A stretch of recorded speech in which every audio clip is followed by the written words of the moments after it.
Welcome back everyone to the channel. It is I, your host, Mr. Sean, and today, I'll be honest, I didn't really have a video topic in mind. I've been really busy lately, and so, I'm gonna go through, we're just gonna talk about some stuff, kind of a potpourri style, if you will, starting with some comments left by viewers. So in a previous episode called Why Beauty is Never Enough, the Fallacy of Pretty Privilege, I put it to you, the viewers, to give me examples of people who actually have maintained real lasting success based solely on their looks. And unfortunately only one person responded, but I think it was a good try. They really tried to stump me with this one, and that was viewer Mira Muchachito 296, who said 2 words: Gal Gadot. And now some of you might be thinking, they got you, Mr. Sean. Yeah, Gal Gadot, she's only successful because she's pretty. And while, as I stated before, yes, it is perfectly possible for your looks alone to open doors for you,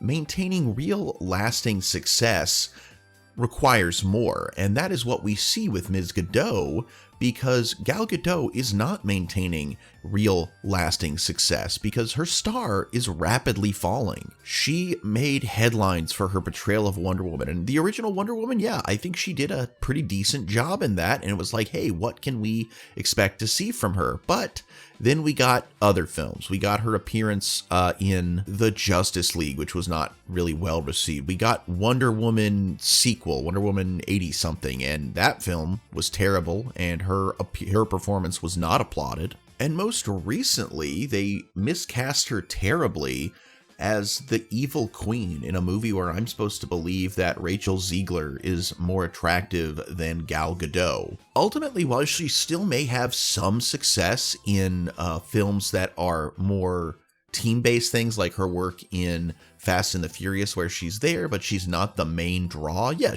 we might still see her around, but I don't really think that lasting starring roles where she is the focal point of a movie are going to be coming her way, as the world has quickly grown tired of just another pretty face. And that is not to say that she has zero talent, but again, her looks opened the door for her, and they alone have not been able to maintain that A-list credibility that she used to have, and it honestly declined fairly quickly. So I'm sorry, Mira Muchachito 296, while you made a very good point that Miss Gadot is someone who got into the biz because of her looks, they were not able to keep her at the top, and I therefore think my statement reigns true still. Also, she was terrible in Red Notice. Our next comment we're going to explore comes from Lesser Known Lost Media Volume 108, last Friday's video, where, based on what we found out about the Nintendo America wanting to turn Pikachu from its cute electric mouse self to something akin to a tiger with large breasts, I said if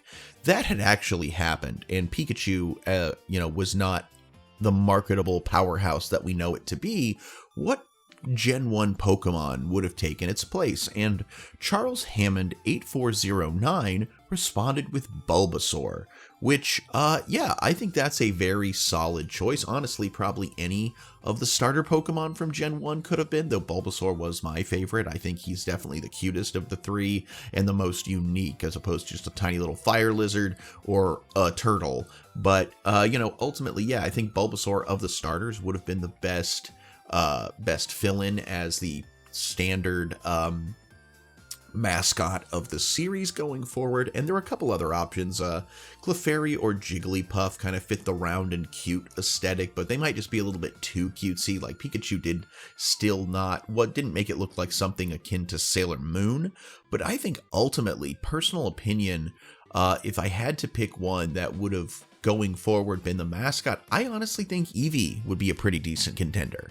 Again, it fits that Pikachu mold of the being cute but not too cute, but also its unique evolution mechanic with having so many different options really does tell you what Pokemon's all about. So Bulbasaur, great choice. Thank you so much for your contribution, Charles Hammond 8409. But personally, my vote would go to Eevee.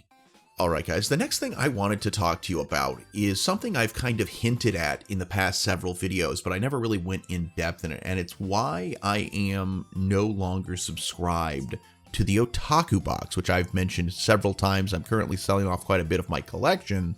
So, and that has nothing to do with why I got rid of the subscription. The stuff that I'm selling off is very high quality, very good. But so why did I, after 5+ years of being subscribed to this monthly subscription, why am I finally getting rid of it? Well, here's the reason. When I started 5 or 6 years ago, my wife and I decided to do this. One, it was at a time where for $50 a month, you could get a figure, you could get a poster, you could really just get quite a bit of stuff.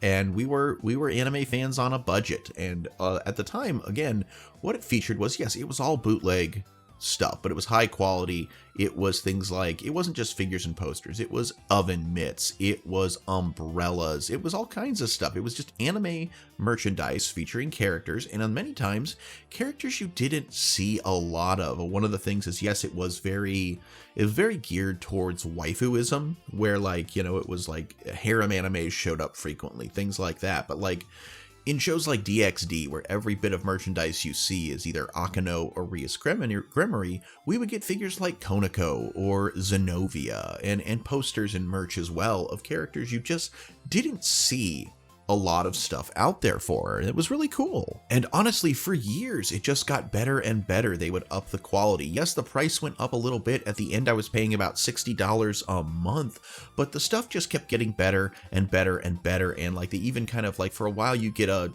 pin of a waifu on it. And I wasn't a big fan of those. I ended up selling off that collection a while back, but they realized that nobody was really into it. They would actually let you vote on what shows the merchandise would be from, what characters. They'd let you, and there was voting. Also, it had the ecchi option where you actually got pieces, posters, figures, pins, whatever.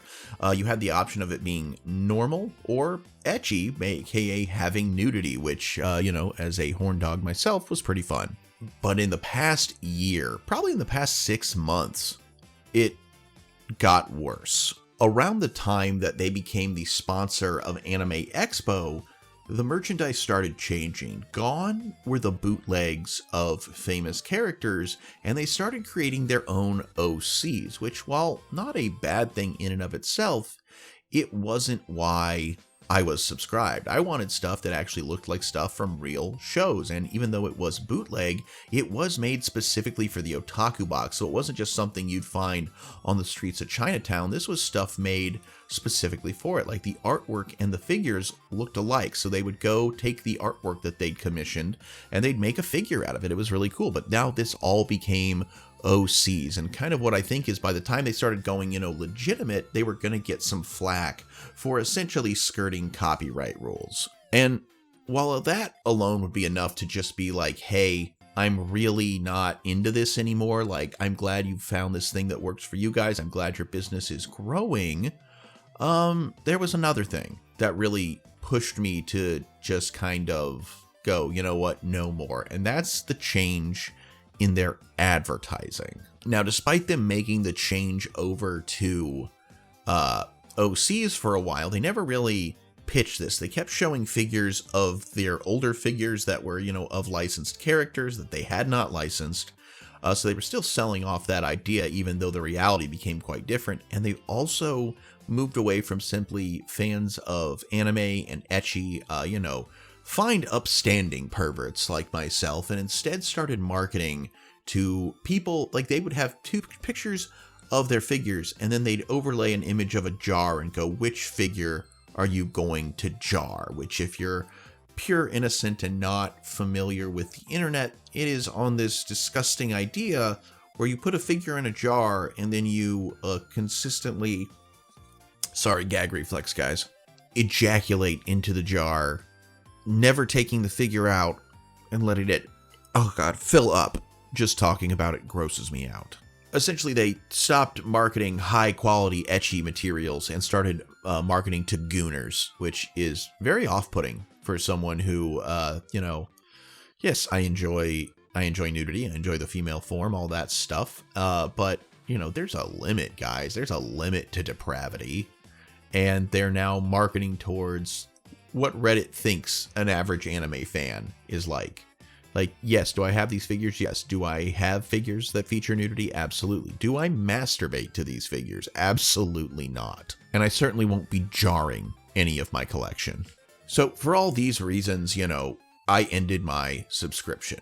And as to the pieces that I'm selling off, it's mostly just because I've kind of outgrown them. You know, we had these, we always kept them, but our collection has gotten bigger, actually too big.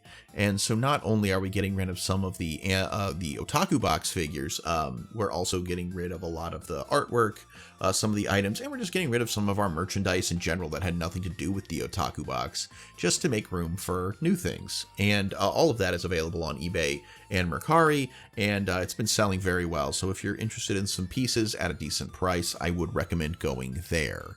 But what I would not recommend these days is signing up for the Otaku box as it is now. I honestly, if I had to guess why, I think the creator may have sold it off to a new entity. While they're still operating as Liz, the mascot of Otaku box, I have suspicions that maybe someone else is pulling the strings now and deciding to try and capture a different audience, if you will. And speaking of lewd merchandise for the discerning gentleman, we have a giveaway to discuss. So while this is not the official announcement of the giveaway, that's going to be in this week's lesser known Lost Media, we did reach 1,180 subscribers, even though we then lost one and went back down to 1,179 almost immediately. We did reach that moment. So man of my word, we are going to do a giveaway. And I put up a poll asking whether it should be a spicy or not spicy figure. People said spicy, so it's going to be spicy, and I'm going to give a list of potential options in the post and let people vote on it, see what ones they're thinking. Maybe if I remember to do that.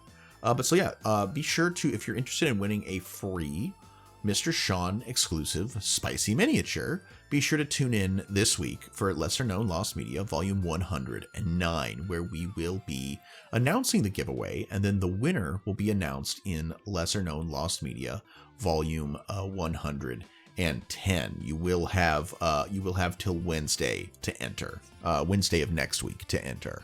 And that's really all I got right now, guys. Again, been really busy at work. I was completely by myself in my department from Wednesday through Friday, as the only other person in my department called off those 3 days. So I have just been absolutely swamped and have not really had a lot of time to think about videos. Plus, I've been working on what I like to call the Big Beautiful Battle Map, which is a set of modular terrain that I'm going to be rolling out in my Dungeons and Dragons campaign near the end of our campaign, which will happen next year, but it needs to be built, and I'm currently building it. So I will be uploading photos of that as I progress. So until next time, everybody.